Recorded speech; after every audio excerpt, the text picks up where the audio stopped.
My daughter can't even pay her own bills, she's always been a useless dreamer. My parents mocked me while testifying in court.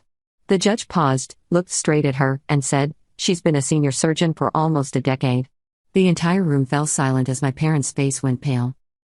My name is Sarah, and I'm 34 years old. To understand what happened in that courtroom, I need to take you back to when I was 17 and announced to my parents, Margaret and Robert Chen, that I wanted to become a doctor. You'd think most parents would be proud, right? Wrong. A doctor? My mother laughed, not the good kind of laugh, but the bitter, dismissive one I'd grown accustomed to. "Sarah, honey, you can barely keep your room clean. You think you can handle the responsibility of saving lives?" My father chimed in from behind his newspaper. "She's always been a dreamer, Margaret. Remember when she wanted to be an astronaut at 8? Then a marine biologist at 12? This is just another phase." But it wasn't a phase. I'd volunteered at the local hospital since I was 15, shadowing nurses and doctors whenever they'd let me. I'd seen the difference they made, the lives they saved, the comfort they provided to families in their darkest moments. I wanted to be part of that world more than anything. "The medical field is too competitive," my mother continued, her voice taking on that patronizing tone I hated. "You need perfect grades, perfect test scores, perfect everything. You're a B student at best, Sarah. Be realistic." "Your mother's right," Dad said, finally looking up from his paper. "Why don't you consider something more attainable? Maybe teaching? Or nursing? Those are respectable jobs for someone with your limitations." Limitations. That word stung more than they'll ever know. My parents weren't poor, but they weren't wealthy either. Dad worked as a middle manager at an insurance company, and Mom was a part-time bookkeeper. They lived comfortably but had always been obsessed with appearing successful to their friends and neighbors. Having a daughter who was just average didn't fit their carefully constructed image. My older brother Jake had always been their golden child. He was valedictorian, captain of the debate team, and had gotten a full scholarship to study business at a prestigious university. He was everything they wanted in a child, and I was just the disappointing afterthought. When I insisted I was serious about medical school, they refused to help me research colleges or fill out applications. "We're not wasting money on your impossible dreams," Mom said. "Jake needs our support for his MBA program. At least his goals are realistic." So I did it myself. I spent countless hours in the school library, researching pre-med programs, scholarships, and student loans.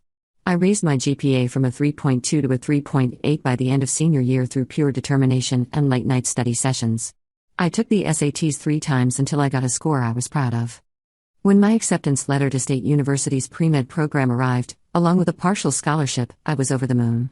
I burst into the living room where my parents were watching their evening news. "I got in," I shouted, waving the letter.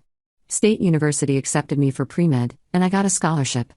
My mother barely glanced up from the TV. "That's nice, dear. Don't forget to take out the trash." My father was slightly more engaged but equally dismissive. "State University? Sarah, that's not exactly Harvard. And pre-med doesn't mean you'll actually become a doctor. Most students wash out in the first 2 years." "But I got a scholarship," I pressed, desperate for some acknowledgement. "Partial scholarship," Mom corrected. "Which means you'll still need loans. Lots of them. And when you inevitably change majors or drop out, you'll be drowning in debt with nothing to show for it." That night, I overheard them talking in their bedroom. "She's going to embarrass us," Mom said. "When she fails out, everyone will know. The Johnson's daughter is becoming a lawyer. The Miller's son is going into finance. And what do we get? A daughter who thinks she can be a doctor because she volunteered at a hospital. Let her try," Dad replied. "Maybe failing will teach her to be more realistic about her abilities." I left for college that fall with a single suitcase, a small savings account from my part-time job at a local diner, and a heart full of determination fueled by spite. College was harder than I'd ever imagined, but I was prepared for it. While my classmates partied, I studied. While they slept in, I was at the library by 6 a.m. I took on work-study jobs to pay for expenses my scholarship didn't cover, working in the cafeteria during the day and cleaning offices at night. My parents rarely called, and when they did, it was always the same conversation. "How are your grades?" Mom would ask. "I'm maintaining a 3.9 GPA, I'd say proudly." "Well, don't get too confident. Pre-med requirements get harder each year. Have you thought about switching to something more manageable? Maybe communications?" When I came home for holidays, they'd introduce me to their friends as Sarah, our daughter who's still figuring out what she wants to do with her life. Never as a pre-med student. Never with pride. Jake, meanwhile, had graduated with his MBA and landed a job at a consulting firm in Chicago. He was making good money and had bought a condo downtown. Every phone call from my parents was filled with updates about his latest achievements, his new car, his promotion, his perfect girlfriend. Jake just got another raise, Mom would tell me during our brief conversations. He's doing so well for himself. Very responsible with money, not like some people who are accumulating student debt for unrealistic dreams. The jabs continued throughout my 4 years of undergraduate study, even as I maintained my high GPA, scored well on the MCAT, and got accepted to medical school at the same university. By then, I'd learned not to expect support or encouragement from my parents, so I wasn't surprised by their reaction. Medical school? Dad shook his head. Sarah, the debt is going to be astronomical. And even if you somehow manage to graduate, which is a big if, you'll be in your 30s before you start making any real money. Jake's already established in his career. This is what I want, I said quietly. What you want and what's practical are two different things, Mom replied. But you're an adult now. Make your own mistakes. Medical school was brutal. I'm not going to lie and say it was easy or that I never doubted myself. There were nights I cried from exhaustion, days I felt like I was drowning in information, and moments when my parents' voices echoed in my head, telling me I wasn't smart enough, wasn't capable enough. But I had something my classmates didn't. I'd already spent years proving people wrong. Every dismissive comment, every doubt, every prediction of failure had become fuel for my determination. I excelled in my clinical rotations, particularly in surgery. There was something about the precision, the immediate impact, the life and death decisions that spoke to me. My supervisors noticed my aptitude and encouraged me to pursue surgical specialties. During my 3rd year, I called home to share the news that I'd been selected for a competitive surgical rotation at the university's teaching hospital. That's nice, Mom said distractedly. I could hear the TV in the background. Oh, Jake just closed a huge deal at work. They're sending him to London for a month. I stopped calling home regularly after that. After medical school, I matched into a general surgery residency at Metropolitan General Hospital, one of the most prestigious programs in the state. Residency was 5 years of 80-hour weeks, constant learning, and gradual assumption of responsibility. It was everything I dreamed of and more exhausting than I'd ever imagined. My parents attended my medical school graduation, but they seemed more interested in networking with other families than celebrating my achievement. During the reception, I overheard my mother talking to another parent. Yes, Sarah finally finished her degree, she was saying. Though she's not really a doctor yet. She has to do residency, which is basically more school. Jake, our son, he's already making 6 figures in business consulting. I felt a familiar sting but pushed it aside. I had work to do, lives to learn how to save, and a career to build. During residency, I met David, another surgical resident who understood the demands of our chosen profession. We bonded over late-night surgeries, shared Chinese takeout between cases, and the mutual understanding that our careers would always require sacrifice. The relationship almost didn't happen. I was so focused on proving myself that I barely had time for anything outside of medicine. David was persistent though, asking me out 3 times before I finally agreed to grab coffee between our shifts. That coffee turned into a 4-hour conversation about everything from surgical techniques to our shared love of terrible medical dramas that got everything wrong. You know, he'd said during that first real conversation, I've never met someone who's as passionate about surgery as I am. It's refreshing. I'd laughed. Most people think I'm obsessed. Most people don't understand what it takes to save lives, he'd replied simply. David came from a family that was supportive but worried about the demands of medical careers. His parents, both teachers, had always encouraged his dreams but expressed concern about the stress and long hours. When he introduced me to them during our 2nd year of residency, they welcomed me warmly and asked thoughtful questions about my specialization and career goals. The contrast with my own family was stark. When I brought David home to meet my parents, they spent most of the dinner talking about Jake's latest business achievements and asking David if he'd considered more stable career paths. Surgery is so unpredictable, my mother had said to David over dessert. All those emergency calls, the stress, the liability.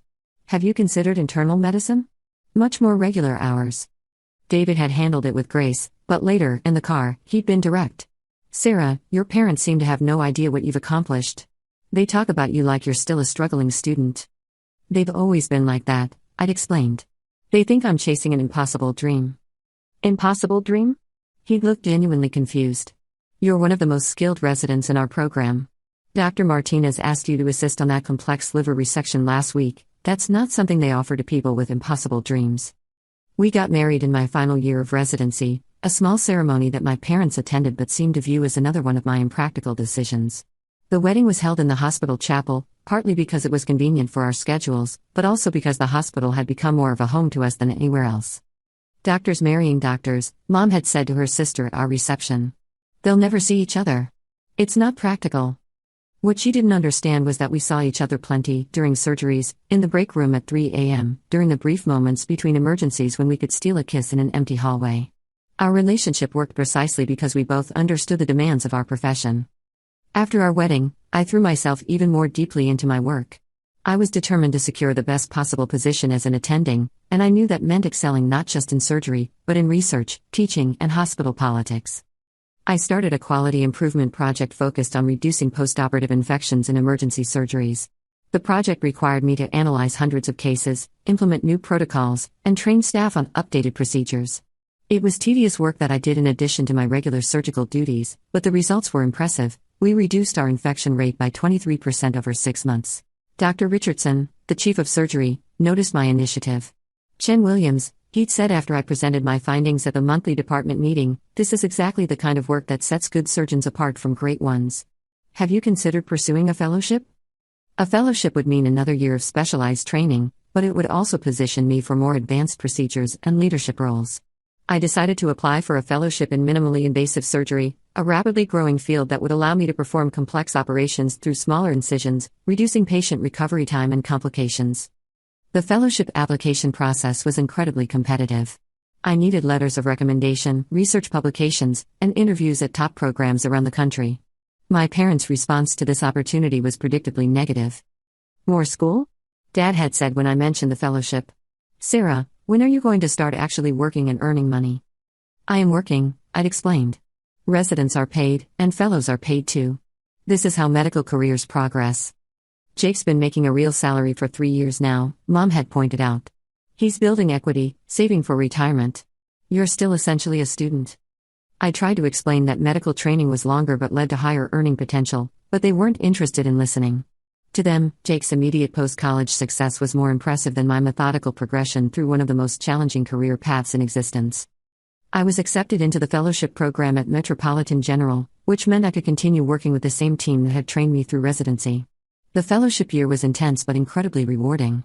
I learned advanced laparoscopic techniques, robotic surgery, and complex procedures that few surgeons were qualified to perform. During my fellowship, I also began developing expertise in emergency procedures, situations where patients came in with life-threatening conditions that required immediate surgical intervention. These cases were unpredictable and high stress, but they were also where I felt most alive professionally. There's something indescribable about the moment when you realize that your skills and decisions are the only thing standing between a patient and death. One case, in particular, stands out from that year. A 28-year-old construction worker named Miguel was brought in after a workplace accident had caused severe internal bleeding. He was unconscious, his blood pressure was dropping rapidly, and the ER team couldn't stabilize him. I was called in for an emergency exploratory surgery. The operating room was controlled chaos, nurses preparing instruments, anesthesiologists monitoring vital signs, and me trying to find and repair the source of bleeding before it was too late. It took 3 hours, but we managed to repair a lacerated spleen and stop the hemorrhaging. Miguel made a full recovery and was back to work within 6 weeks. His wife, Maria, had waited in the hospital chapel during the entire surgery, praying with their 2 young children. When I came out to tell her that Miguel would be okay, she broke down crying and hugged me so tightly I thought she might crack my ribs. "You saved him," she kept repeating. "You saved my husband." Those moments, when you realize that your years of training, your sacrifices, your determination have literally saved someone's life, make everything worthwhile. It's impossible to explain to someone who hasn't experienced it, but it's the reason I never doubted my career choice, even when my own family did. During that fellowship year, I also started getting involved in medical education. I was asked to lecture to medical students about surgical techniques and to mentor junior residents who were just starting their surgical rotations. Teaching forced me to articulate not just what I was doing, but why I was doing it, which made me a better surgeon. Dr. Martinez, one of my earliest mentors, pulled me aside toward the end of my fellowship. "Sarah, you have something special. You're not just technically skilled, you understand the human side of medicine. That combination is rare." She was right. I'd seen surgeons who were incredibly talented but lacked empathy, and others who were compassionate but didn't have the technical skills to match their good intentions. Finding the balance between clinical excellence and human connection had become one of my strengths. As my fellowship was ending, I received multiple job offers from hospitals around the country. Metropolitan General offered me an attending position, but I also had offers from prestigious institutions in Boston, Denver, and San Francisco. The decision wasn't just about salary or prestige, it was about where I could build the kind of career I wanted.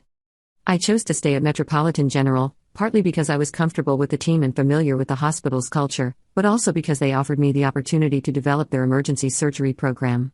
It would mean building something from the ground up, establishing protocols, training staff, and creating a center of excellence that other hospitals would try to emulate. After completing my residency, I was offered a position as an attending surgeon at Metropolitan General. At 29, I was finally Dr. Sarah Chen Williams, board-certified general surgeon. David and I bought a house in a quiet suburb about an hour from the hospital.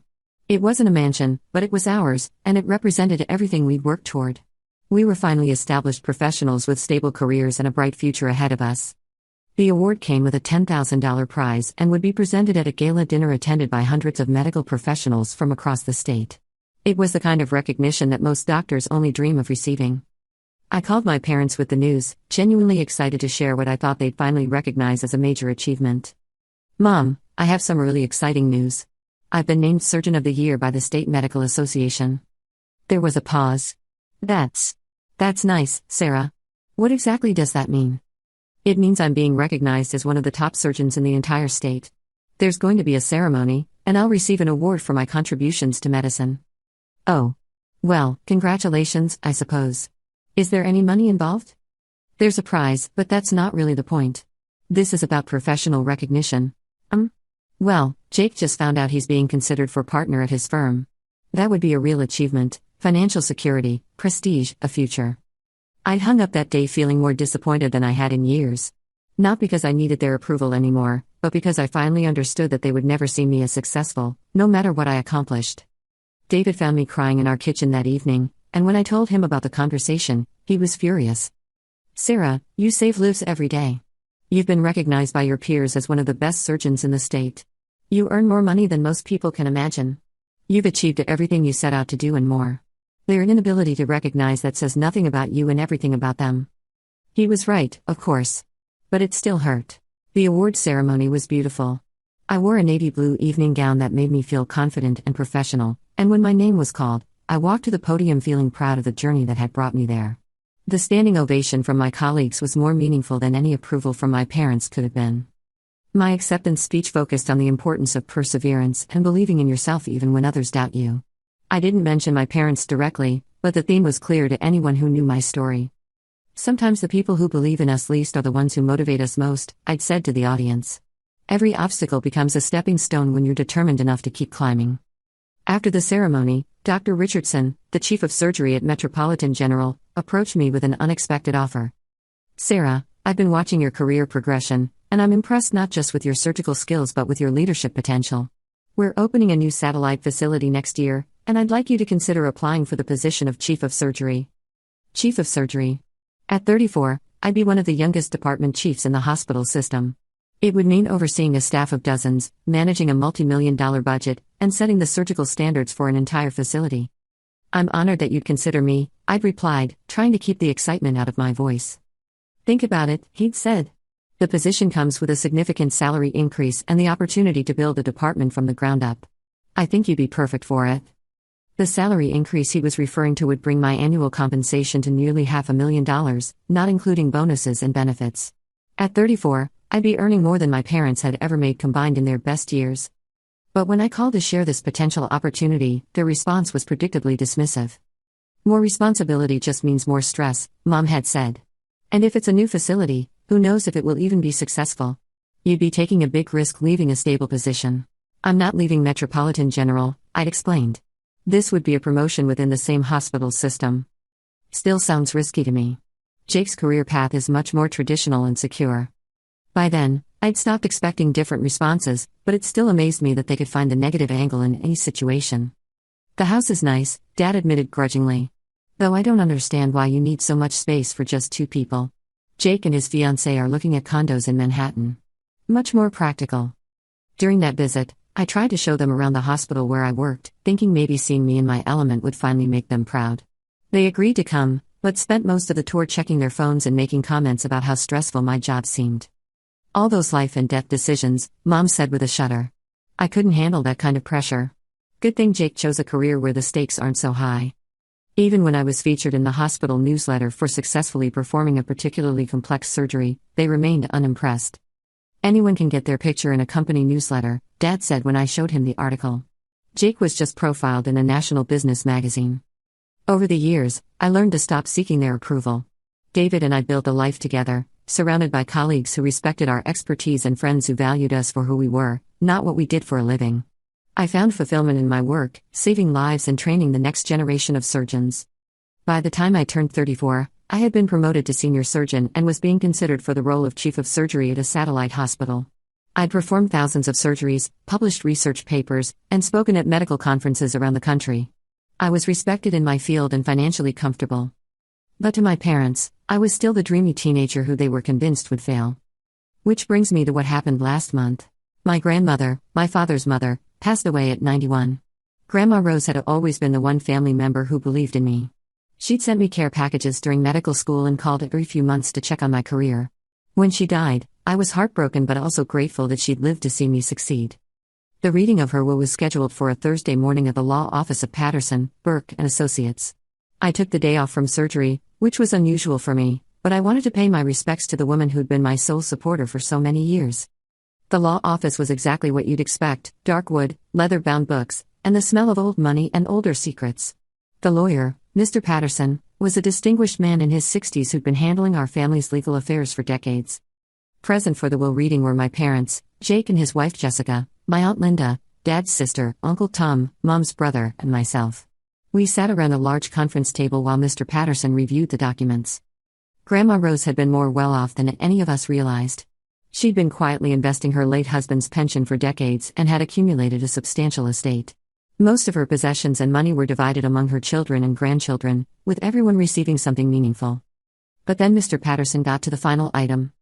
To my granddaughter Sarah, he read aloud, "I leave my house at 412 Maple Street, along with its contents, and the sum of $750,000 from my investment portfolio. Sarah has always been the one who pursued her dreams despite others' doubts, and I want her to know how proud I am of the doctor she's become." The room went silent. $750,000, plus a house in a desirable neighborhood. It was by far the largest individual bequest in the will. I was stunned. I knew Grandma Rose loved me, but I had no idea she'd been so successful with her investments or that she'd chosen to leave me such a significant portion of her estate. My parents, however, were not stunned. They were furious. "This has to be a mistake," my mother said immediately. "Sarah doesn't need that kind of money. She barely makes ends meet as it is." Mr. Patterson raised an eyebrow. "I can assure you, Mrs. Chen, that Mrs. Rose was very specific about her wishes. She updated this will just 6 months ago and was completely mentally competent." "But it doesn't make sense," Dad protested. "Sarah's career has never been stable. She's always been irresponsible with money, always chasing impossible dreams. Jake has a real career, a real future. Surely my mother would have wanted the money to go to someone who could use it responsibly." Jake, to his credit, looked uncomfortable with our parents' protests, but he didn't speak up to defend me. "I'm afraid the will is quite clear," Mr. Patterson said firmly. "However, if there are concerns about Mrs. Rose's mental capacity when she made these decisions, those would need to be addressed through the proper legal channels." My parents exchanged a look that I recognized.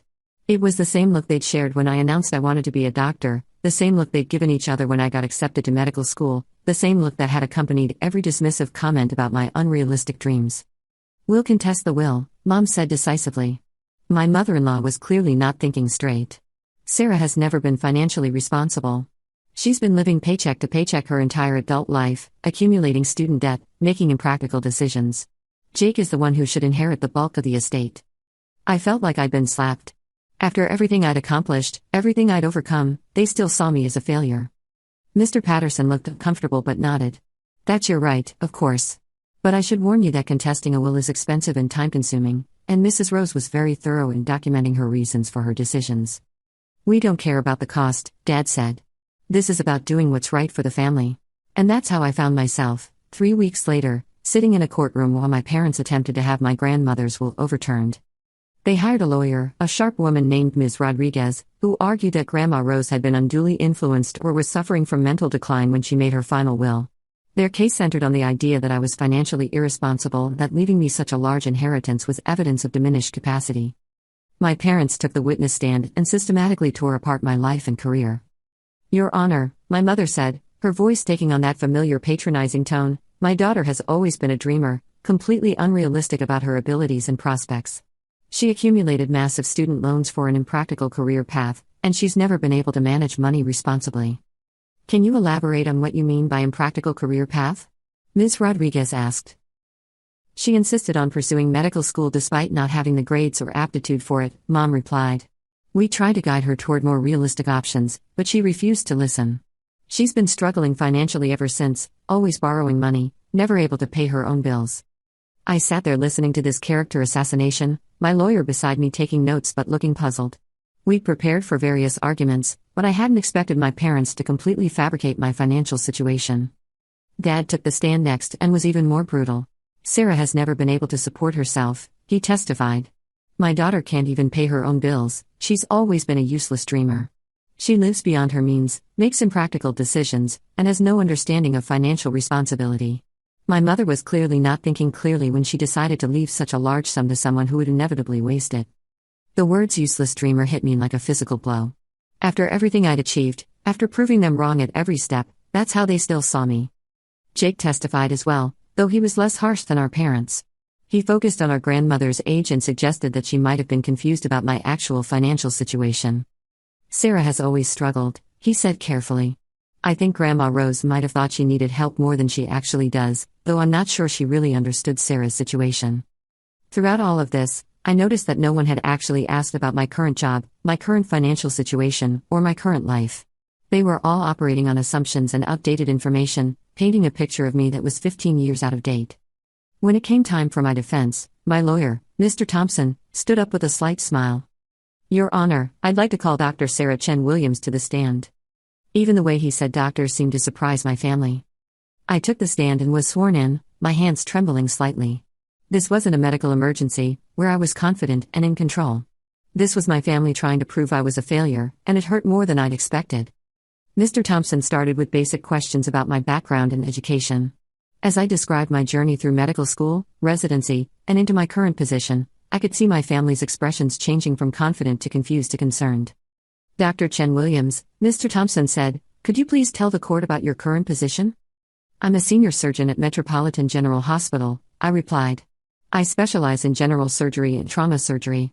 I've been in practice for almost a decade now. I saw my mother's face go pale. Dad looked like he'd been punched in the stomach. And what does your work involve? Mr. Thompson continued. I perform complex surgical procedures, supervise residents and medical students, conduct research, and serve on several hospital committees. I'm currently being considered for promotion to Chief of Surgery at our new satellite facility. Can you describe your typical schedule? I typically work 60 to 70 hours per week. I'm on call several nights a month for emergency surgeries. I also lecture at the medical school and have published research in several peer-reviewed journals. My parents were staring at me like they were seeing me for the first time. Mr. Thompson then moved to the financial questions that were central to the case. Dr. Chen Williams, your parents have testified that you're financially irresponsible and unable to pay your own bills. Can you address these claims? I took a deep breath. Your Honor, I understand my parents' confusion, but their information is significantly outdated. As a senior surgeon, my annual salary is $387,000. David, my husband, is also a surgeon with a similar salary. We own our home outright, have no debt other than our mortgage, and maintain substantial savings and investment accounts. The courtroom was so quiet you could hear a pin drop. We also maintain a joint investment portfolio worth approximately $1.2 million, I continued. I haven't borrowed money from anyone in over 8 years, and I haven't struggled financially since my residency ended. Ms. Rodriguez, my parents' lawyer, had clearly done minimal research before taking this case. Any competent attorney would have conducted basic background checks on the parties involved. The fact that she'd allowed my parents to proceed with testimony about my supposed financial struggles without verifying my actual career status showed either negligence or willful ignorance of the facts. Judge Harrison, who had been listening patiently to the proceedings, leaned forward in his chair. He was an older man with kind eyes, and he'd been taking careful notes throughout the testimony. Let me make sure I understand this correctly, he said slowly, looking directly at my parents. You're arguing that your mother was not mentally competent when she left a substantial inheritance to her granddaughter, who is a senior surgeon making nearly $400,000 per year.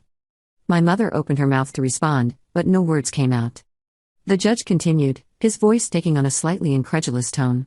Your testimony is that Dr. Chen Williams is financially irresponsible and cannot pay her own bills, but she's been a senior surgeon for almost a decade? The entire room fell silent as my parents' faces went completely pale. Judge Harrison looked back at his notes, then at me, then at my parents again. Mrs. Chen, Mr. Chen, when was the last time you actually discussed your daughter's career or financial situation with her? My parents looked at each other helplessly. We. My mother stammered. It's been several years, Your Honor, Dad finally admitted. I see. The judge's tone was dry. So your testimony about her current financial situation is based on assumptions rather than actual knowledge? We thought. Mom began. You thought, Judge Harrison repeated. You thought that a senior surgeon at a major metropolitan hospital, a doctor who has been practicing medicine for nearly a decade, was financially irresponsible and unable to pay her bills. When he put it like that, it sounded as absurd as it actually was. Mr. Thompson stood up. Your Honor, I'd like to submit additional evidence of Dr. Chen Williams' financial stability and professional standing. He handed over bank statements, tax returns, my employment contract, performance reviews from the hospital, and letters of recommendation from colleagues and supervisors. The evidence painted a clear picture of a successful, financially stable professional who was well regarded in her field. Judge Harrison reviewed the documents while the courtroom remained silent. My parents looked like they wanted to disappear into their chairs. Finally, the judge looked up. Based on the evidence presented, I find no grounds to contest this will. Mrs. Rose was clearly of sound mind when she made her decisions, and her reasoning for leaving a substantial inheritance to a successful, financially stable granddaughter is entirely logical. The will stands as written. He paused and looked directly at my parents. I would strongly encourage this family to have some honest conversations about current realities rather than operating on outdated assumptions. The gavel came down, and it was over. As we filed out of the courtroom, my parents approached me hesitantly. Sarah, my mother said quietly, we didn't know. I mean, we thought. You thought I was still the struggling medical student from 15 years ago, I finished for her. You never asked about my life, my career, or my success. You were so invested in proving I was a failure that you never noticed I'd actually succeeded. Dad looked ashamed. We should have. We should have known. Yes, you should have, I agreed. But knowing would have required actually caring enough to ask. Jake approached us, looking embarrassed. Sarah, I'm sorry. I should have spoken up. I should have defended you. Yes, you should have, I said simply. I walked out of that courtroom with my inheritance secure, but more importantly, with a sense of vindication that I'd never expected to feel. My parents had spent decades telling me I would fail, and they'd been so convinced of their own narrative that they'd never bothered to notice that I'd actually succeeded beyond their wildest dreams. The money from Grandma Rose was generous, but it wasn't life-changing for someone with my income. What mattered was that she'd seen me for who I really was, not who my parents thought I should be. In the weeks that followed, my parents made several attempts to repair our relationship. They called more frequently, asked about my work, and even visited the hospital to see me in action. It was awkward and clearly uncomfortable for them to confront how wrong they'd been. Mom, particularly, seemed shaken by the experience. I don't understand how we got it so wrong, she said during one of our phone conversations. How did we not know you were so successful? You never asked, I replied honestly. Every conversation we've had for the past decade has been about Jake's achievements or your assumptions about my failures. You never once asked about my salary, my position, or my accomplishments. We thought we knew, she said weakly. You thought you knew because it fit the story you'd already decided about me. The struggling dreamer who would never amount to anything. The relationship with my parents is still strained, and I don't know if it will ever fully recover. Years of dismissal and criticism can't be erased with apologies and awkward attempts at conversation. But there's something to be said for the moment when people who have underestimated you for your entire life are forced to confront the reality of your success. David and I are using part of Grandma Rose's inheritance to establish a scholarship fund for students from working-class families who want to pursue medical careers. We're calling it the Rose Chen Memorial Scholarship for Dreamers. Because sometimes, the dreamers are the ones who see possibilities that others can't imagine. And sometimes, the people who believe in you the least are the ones who end up being most wrong about who you'll become. As for my parents, they're slowly learning to see me as I actually am rather than as they always assumed I would be. It's a process, and not always a comfortable one for any of us. But that moment in the courtroom, when Judge Harrison looked at my mother and said, "She's been a senior surgeon for almost a decade, will stay with me forever." It was the moment when 15 years of doubt, dismissal, and diminished expectations finally met the reality of who I'd become. Sometimes the sweetest revenge isn't something you plan. Sometimes it's just living your life so successfully that the people who doubted you are forced to confront their own misconceptions. And sometimes, justice comes in the form of a judge who can't believe that anyone would consider a successful surgeon to be financially irresponsible. The irony isn't lost on me that my parents went to court to prove I was a failure and ended up creating the most public vindication of my success they could have possibly arranged. Thanks for reading. Sometimes you just need to tell your story to people who might understand. Edit: a lot of people are asking about my relationship with Jake now. It's complicated. He reached out after the court case and we've had some long conversations. He admits he always knew I was successful but felt caught between loyalty to our parents and standing up for me. We're working on rebuilding our relationship, but it's going to take time. He's also made efforts to correct our parents' narrative when they slip back into old patterns, which helps. Edit 2: some people are questioning whether this story is real. I understand the skepticism, but I can assure you it happened exactly as I described. The courtroom moment was surreal for all of us, especially my parents. I've changed names and some identifying details for privacy, but the core events are accurate. Sometimes real life is stranger than fiction.